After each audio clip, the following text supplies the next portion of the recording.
여러분, 집안에 어떤 식물을 두고 계신가요? 거실 한쪽에 선인장, 발코니에 장미, 혹은 작은 다육식물들을 키우는 분들 많으실 겁니다. 그런데 풍수에서는 가시 있는 식물은 조심해야 한다는 말이 오래전부터 전해져 왔습니다. 왜 그럴까요? 오늘은 이 가시 식물이 가진 풍수적 의미와 우리 삶에 어떤 영향을 주는지 깊이 있게 살펴보겠습니다. 풍수에서 가장 중요한 원리는 형과 기입니다.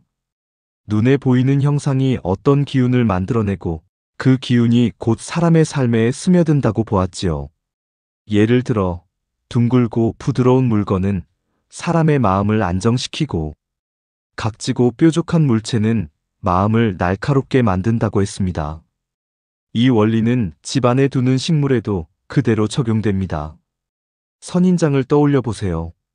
작고 귀엽지만 표면에는 날카로운 가시가 가득합니다. 풍수적으로 이는 살기라 불립니다. 살기는 기운을 자르거나 흩뜨리는 성질을 지니기 때문에 가족의 화목을 해치고 사람과 사람 사이의 관계를 불편하게 만들 수 있습니다. 특히 거실 한복판에 선인장을 두면 사소한 대화도 날이 서고 작은 오해가 큰 다툼으로 번질 수 있다고 전해집니다. 안방에 두었을 때는 부부 사이의 오해와 냉기가 끼어들 수 있지요. 그렇다고 해서 모든 가시 식물이 무조건 나쁜 건 아닙니다. 풍수에서는 장소와 목적에 따라 쓰임이 달라진다고 해석합니다.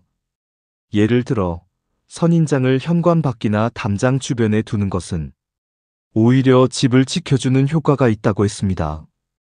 바깥에서 들어오는 부정적인 기운, 좋지 않은 사람을 막아내는 역할을 한다는 것이지요.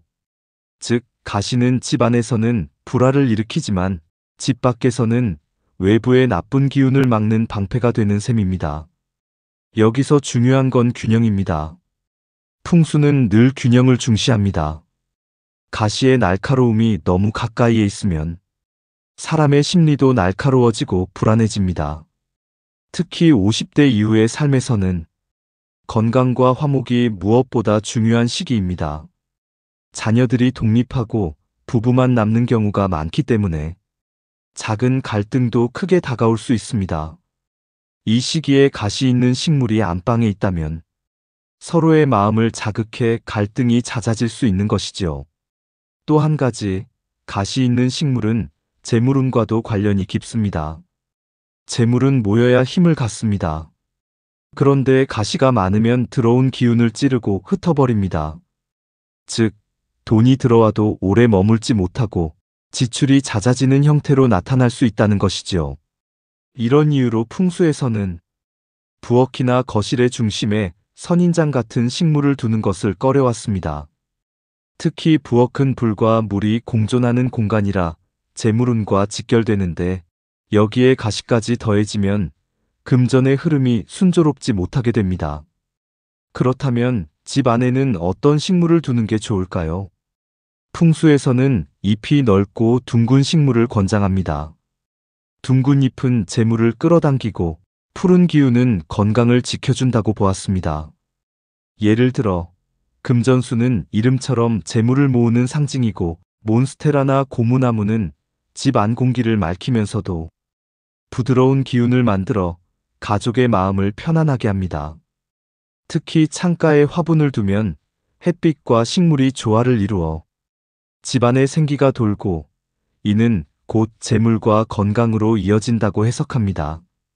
여기서 잠시 역사 이야기를 해보겠습니다. 조선시대 양반가에서도 정원에 어떤 식물을 심을지 신중하게 고민했습니다. 대문 앞에는 대나무나 소나무를 두어 절개와 장수를 상징했고 집 안에는 모란이나 국화를 두어 부귀와 고결함을 기원했습니다. 하지만 가시 많은 탱자나 찔레는 울타리 밖에만 두었지 집 앞마당에는 잘 두지 않았습니다. 이 역시 집안의 화목을 해치지 않으려는 풍수적 지혜였던 것입니다. 여러분, 풍수는 단순히 미신이 아닙니다. 환경과 사람의 마음이 어떻게 연결되는지 오랜 경험에서 얻은 생활의 지혜입니다. 가시가 많은 식물은 보기에는 아름답고 특별할 수 있지만 그 기운이 가족의 관계와 재물의 흐름에 불리하게 작용한다는 점, 이제 이해가 되셨을 겁니다. 마지막으로 정리해 드리겠습니다. 첫째, 가시 식물은 집안에서는 살기를 일으켜 불화와 손실을 부른다.